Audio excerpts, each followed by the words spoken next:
Jolanda Carr today, and she's going to share a little bit of her story.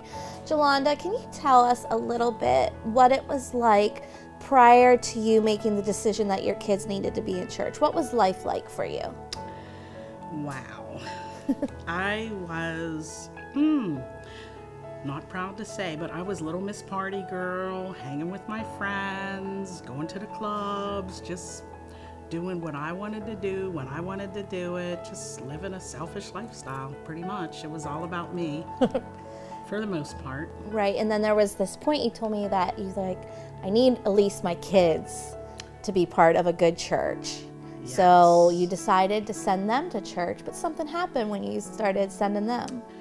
Yes, I thought, well, when I look back over my childhood, the best days of my life were definitely hands down spent going to Sunday school, Young Life. It was Vacation Bible School. Those were just all such good times where I just felt loved and just good times. And I just wanted my kids to have that.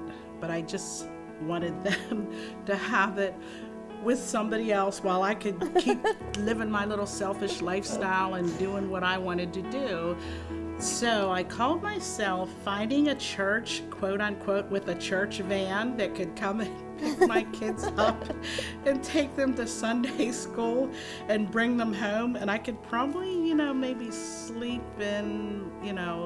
off my little hangover or whatever. I just didn't want to get up and put the work in on Sunday mornings. Right.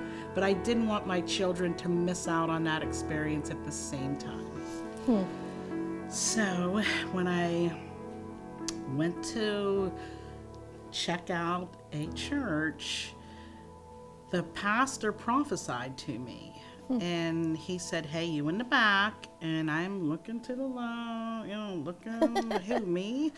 And he was like, "Yeah, you, stand up." And he prophesied to me. Like, he literally told me things that there was no way he could have known. Like, no way. He was that specific and that personal. And I don't even remember what he said, but I just remember it was so intriguing. I was like, wow, how does he know that about me? And it got a hold of me. Like, it was so specific.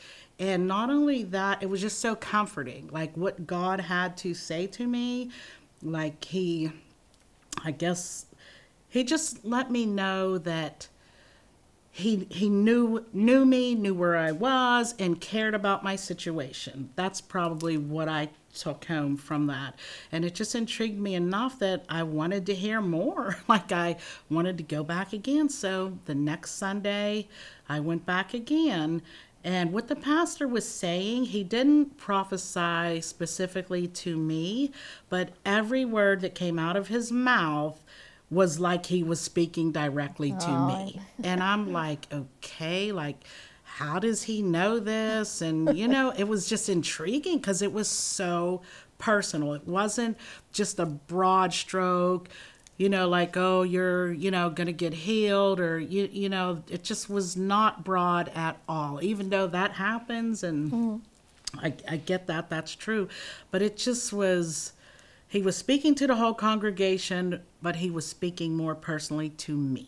And that got the hook in even deeper. And I'm like, wow, okay, I'm going to come back one more Sunday just to see.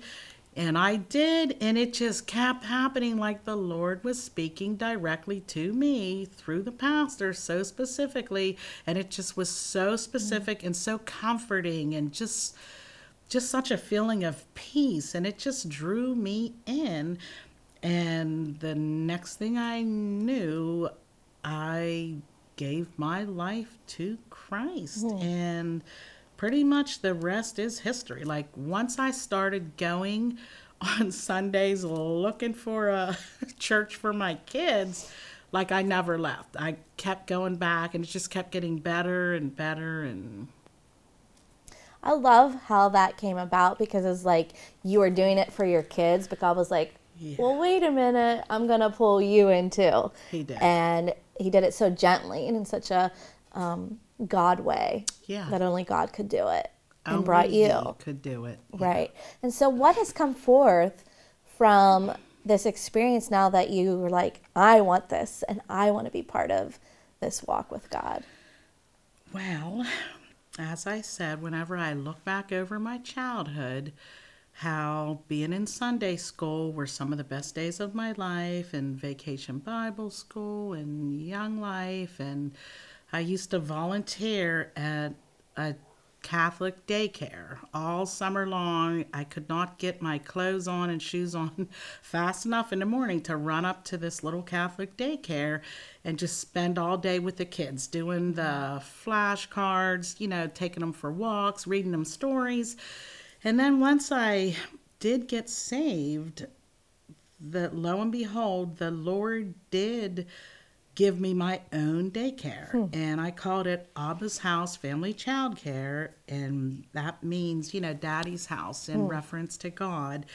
And when I look back, I can just see how he was preparing the way, like just with my love for children, and had me teaching Sunday school and just doing things that I never thought in a million years that I would ever do, but God. And like I said, when I look back, I can see even as a kid how he was putting things in me, taking me to the daycare and showing me such a good time at Sunday school that one day I would be teaching Sunday school. Who would have ever thought? And one day I would be running my own Christian daycare. Who would have ever thought? And that's the plan that he had for my life. And it's just been a good one. It hasn't always been easy, right, but it's definitely been like the best thing a best decision I ever made, hands down. And what I like to hear is, you went through things, you made some bad choices for yourself, you were partying and stuff, but God was like, you know what, I'm going to bring her in and we're going to restore all this, and the things that I've placed in her heart, the dreams that I placed in her, the things that she loves, I'm going to bring back to her. And that's what he did for you. That's exactly what he did. And you're even still now working with kids, right? Still working with kids. Yeah.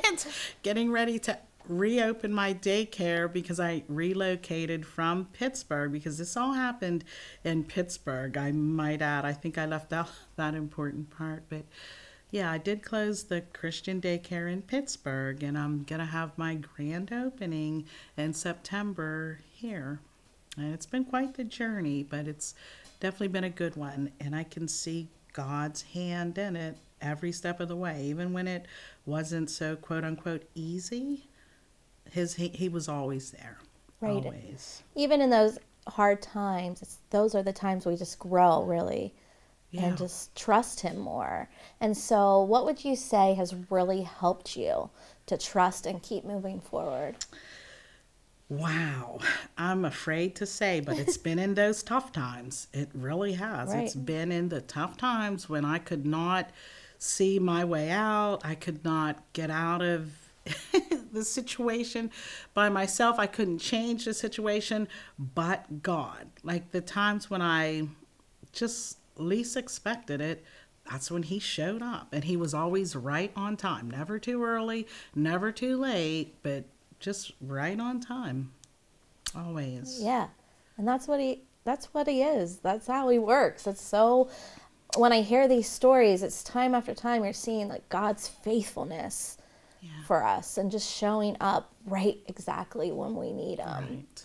And so if you were to give advice to people who are just struggling to, step away from that party life and to make some right choices, what would you tell them? Wow. I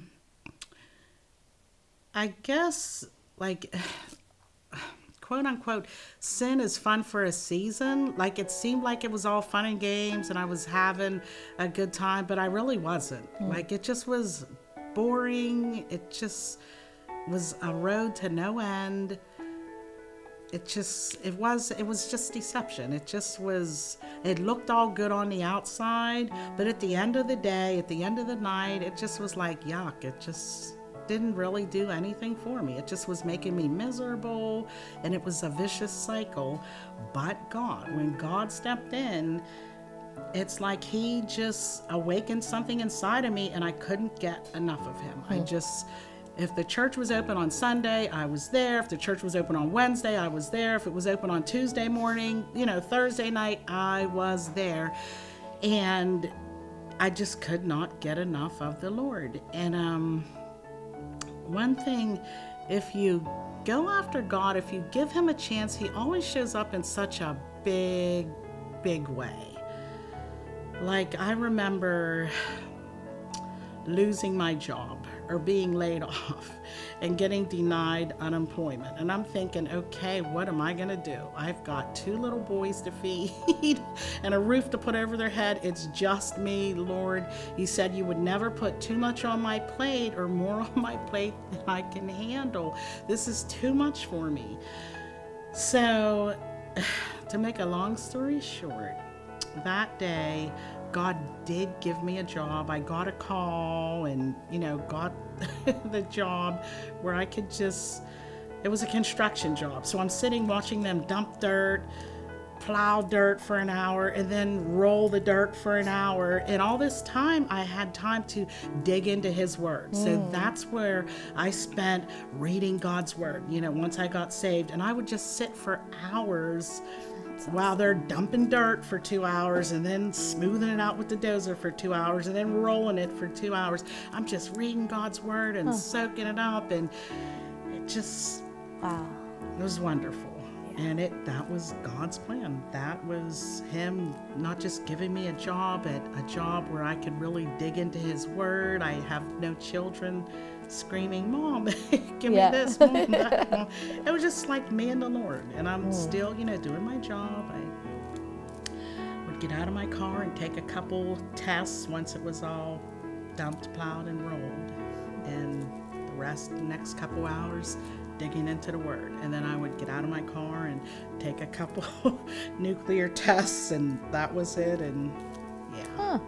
That's really cool. I never had heard that story, and I just think exciting. That how cool is God to say, here's a job for you, but also time to spend in my word. Yeah. Well, thank you, Jolanda, for sharing with us. And I know that this is going to just help somebody else that feels like, man, I'm in this party life and I don't know how to get out of it, but I don't want, but God. Thank you.